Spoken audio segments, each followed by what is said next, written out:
अच्छी तरह से जानते हैं ना, ये कोई नई बात नहीं है।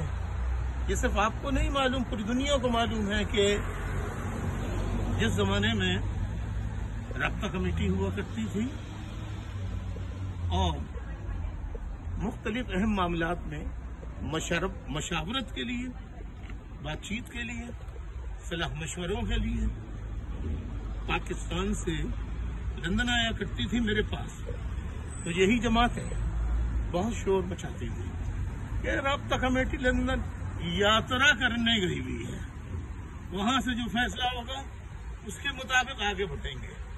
आज मुझ पे ताना जनी करने वाले, मुझ पे सार्कास्टिक रिमार्क्स पास करने वाले, आज वही मुस्लिम लीग वाले या बाजमात नवाज शरीफ साहब के पास लंदन नहीं आ रहे पाकिस्तान से उनसे बात करने के लिए।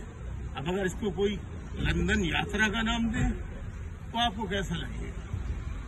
तो उस वक्त तक, जब तक मेरी राब्ता कमेटी ने ठाकुर के सामने इज्तिमाई तौर पर सजदा नहीं किया था, उस वक्त तक वो कायद के वफादार, पार्टी डिसिप्लिन, नज़्म-ओ-ज़ब्त, आइन के मुताबिक थे।